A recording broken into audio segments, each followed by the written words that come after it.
Good morning. Today I'm reading chapter 12 of Letters from the Lighthouse, and it's called Freedom is in Peril. Peril means danger. And this propaganda slogan was just encouraging people to do their bit, join up to the army, saying, look, our country's in danger, you have to help out your country. Chapter 12, Freedom is in Peril.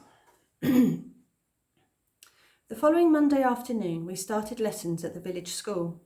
It had taken a bit of arranging because there was only one classroom, which we couldn't all fit in, so the Budmouth Point kids were to have their lessons in the morning.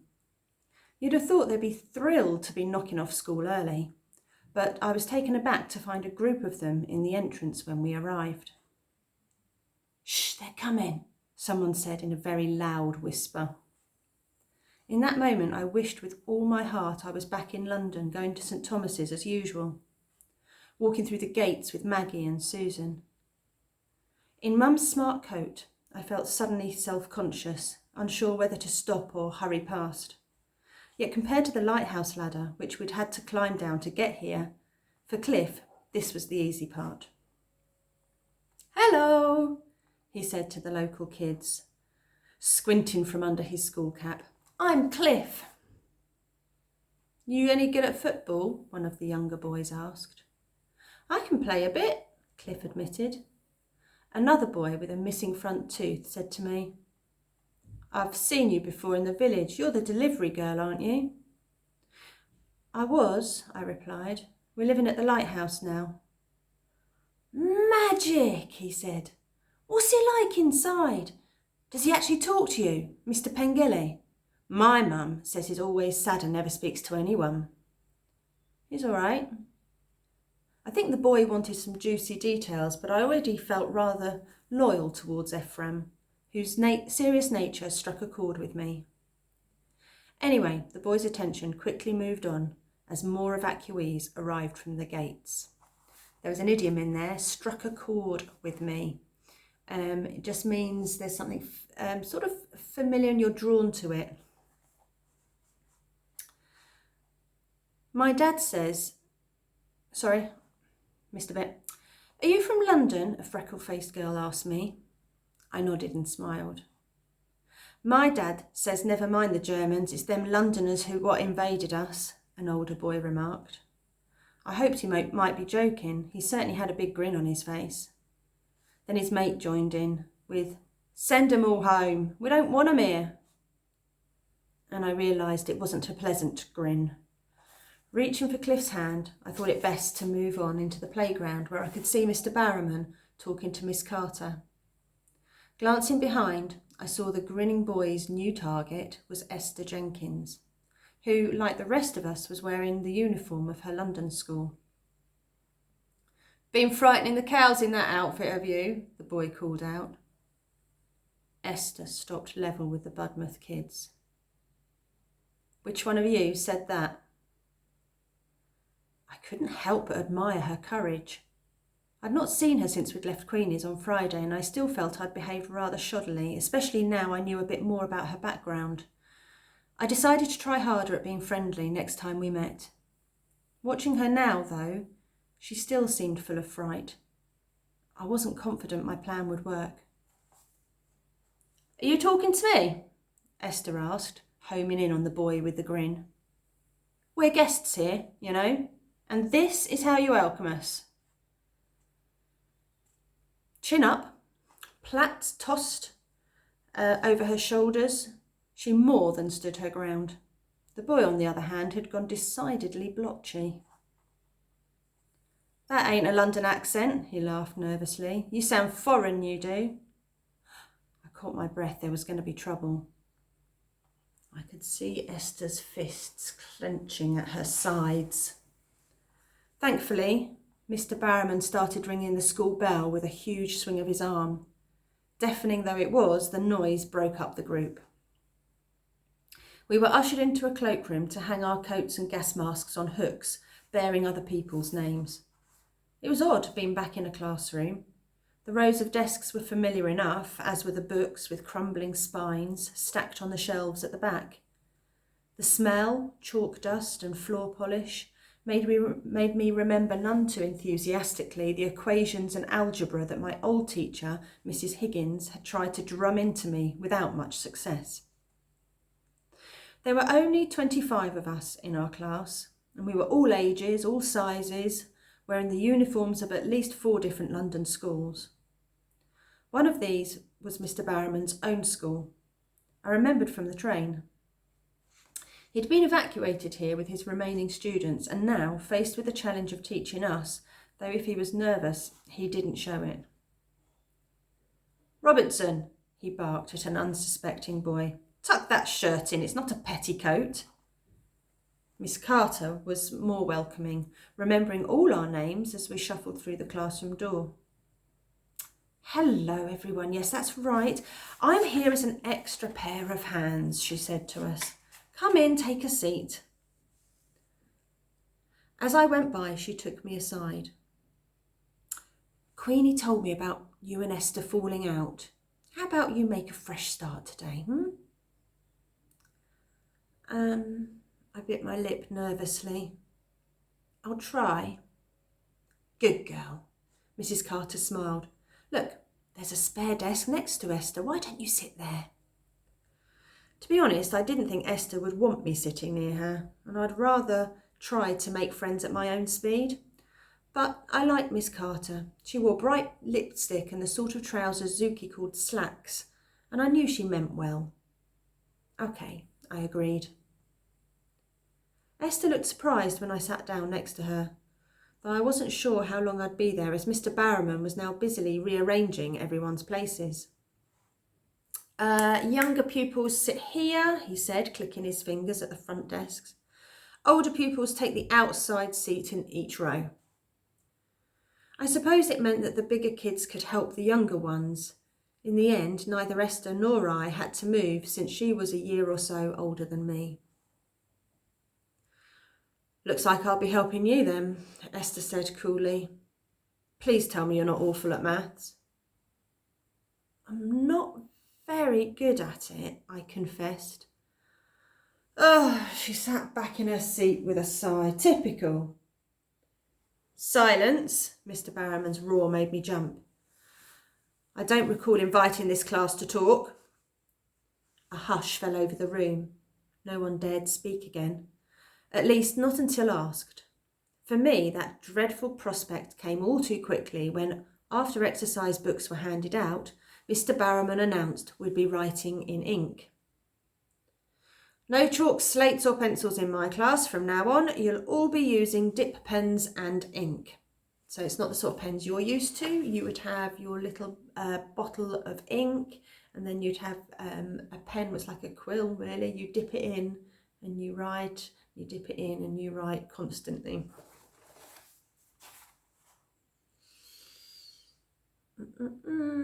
Glancing round, Cliff caught my eye and we shared an excited look. Writing in ink was what you did in your final year at school at St. Thomas's. I'd had a go for fun once and made a frightful mess, but when I'd got the hang of it, my handwriting had looked awfully smart.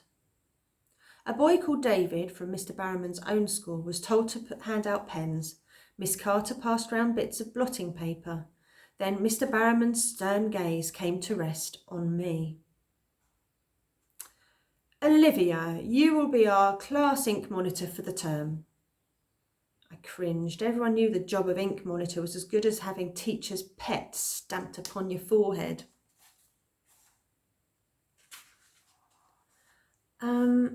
"It's Olive, sir," I mumbled, knowing I'd gone red.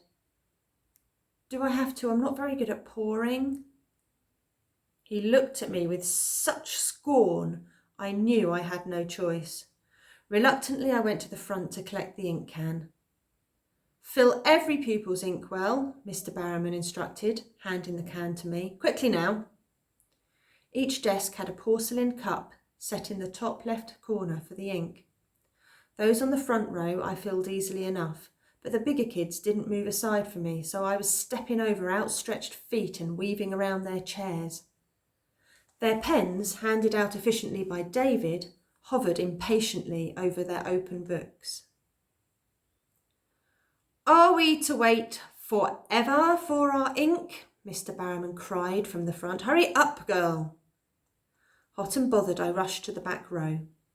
Esther tucked her feet in so I could get closer to her desk. Thank you, I whispered gratefully. Yet just as I leaned in to pour the ink, a noise from outside made me freeze. The droning got louder. It was unmistakably the sound of aeroplanes, bombers to be precise. Everyone was looking skyward now. When I saw Miss Carter take her glasses off and slip them in her trouser pocket, I felt a cold squirm of fear. No one with any sense keeps their glasses on during an air raid. It was the one thing London bombings had taught us. Do not panic, Mr. Barrowman demanded, though when he looked out of the window he breathed in sharply. Oh gosh, heavens above, it's the planes overhead drowned out the rest. Despite the teacher's orders, I did start to panic.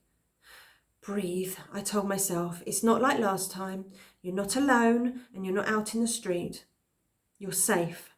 My body remembered it though. I began to shake, my heart racing so fast I thought I was going to faint. Whoomp! The explosion threw me against Esther's desk. People fell from their chairs, books tumbled off the shelves. I stayed on the floor, arms wrapped around my head. Beneath me the ground shuddered and the windows made a popping, crunching sound as the glass cracked. Silence followed. For a moment no one moved as the shock sank in. Then, clambering over the upturned chairs, I rushed to Cliff. Are you all right? I cried, brushing the dust from his face. He nodded, smiling weakly. That was terrific. As I helped him to his feet, I didn't tell him he looked completely terrified. Other people were standing up now, dusting down their clothes and checking themselves for cuts or bruises. My ears felt strange, but nothing hurt. Beat by beat, my heart began to slow. It was a stray bomb, nothing to fuss about. It's all over now, Mr. Barrowman insisted, ordering us back to our seats. He resumed the lesson where he'd left off, telling us to copy the date into our books. Yet when he addressed us, there was a definite tremble in his voice. Picking up my pen, I realised I was the only one still without ink. I glanced around for my ink can. It was on the floor where I'd dropped it. Ink splattered against the wall and up the legs of Esther's desk. As I was working up the courage to tell Mr. Barrowman, Esther suddenly cried out, I'm bleeding! I dropped my pen in alarm. Her hands were covering her face. She was on her feet, staggering backwards, so the chair tipped over. Miss Carter rushed over with a hanky. Only it wasn't blood. I could see the colour through her hands, and it was blue, not red. The ink had got her too.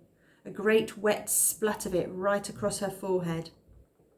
It wasn't long before the other kids cottoned on. Laughter rippled around the room. Esther, wiping her face in Miss Carter's hanky, realised too. She looked very relieved and managed a half little smile. And then as her eye caught mine, the smile vanished. Not funny, she mouthed, as if I'd done it on purpose. There was no back to normal after that, though Mr. Barrowman tried. In the end, we were all sent home again. Esther, wait, I cried as she rushed out of the door before I'd even got my coat on. Let her cool down, Miss Carter advised. You look a bit shaken up yourself, Olive. Go home and have a cup of tea. I hadn't meant to spill the ink. It was an accident. Anyone could see that. The trouble was, with Esther and me, things were already spiky and complicated, and the ink spill had just made things worse. Wow, you look miserable, Cliff said helpfully as we left school. But that was all he said, guessing I didn't want to talk. We walked through the school gates in silence.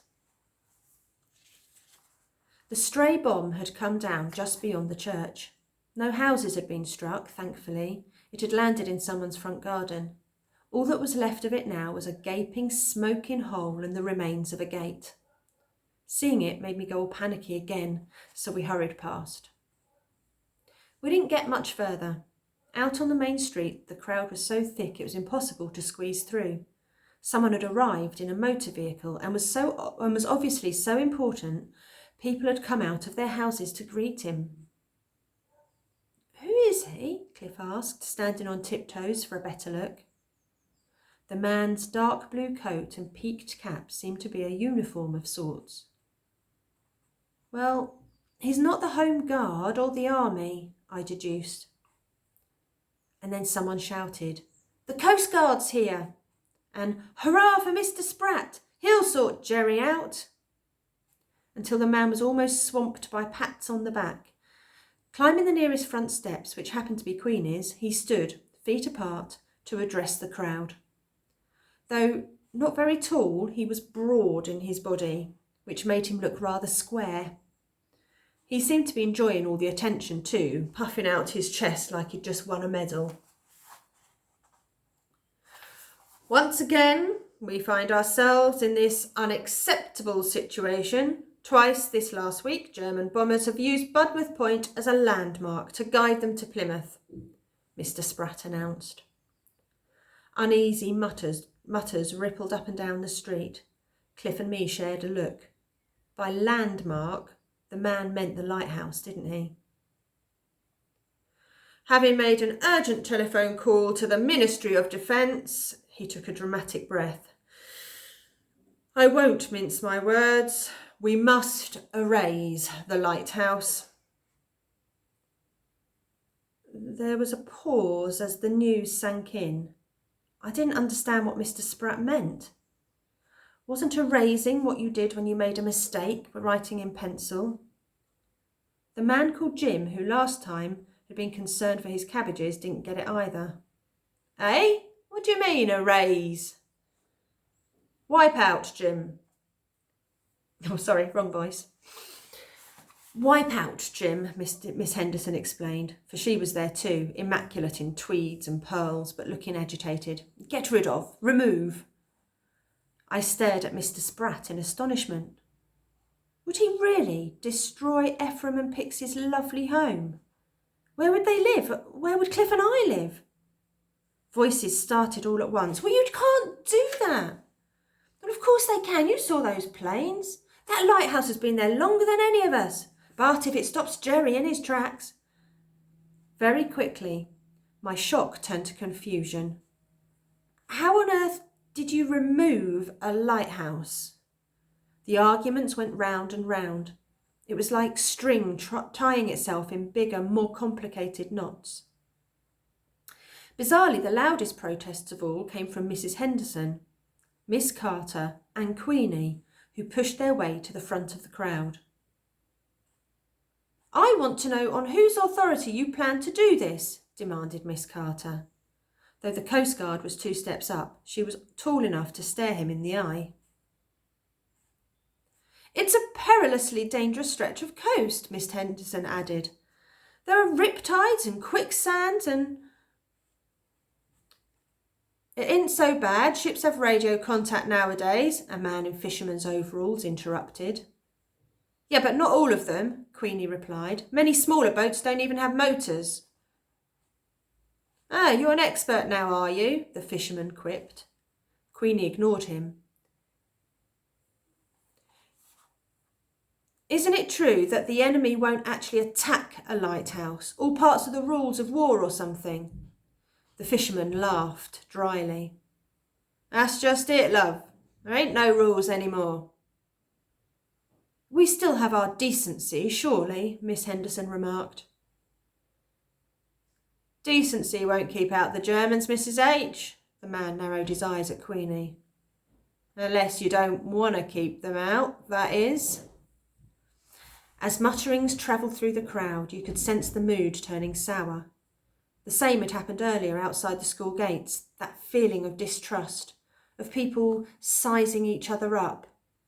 I didn't like it. Wanting to go, I looked around for a quick way out of the crowd, but there wasn't one.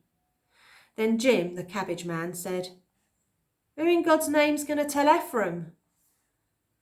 And everyone started talking again. "He won't take kindly to it. Never known him live anywhere else, not since his family died.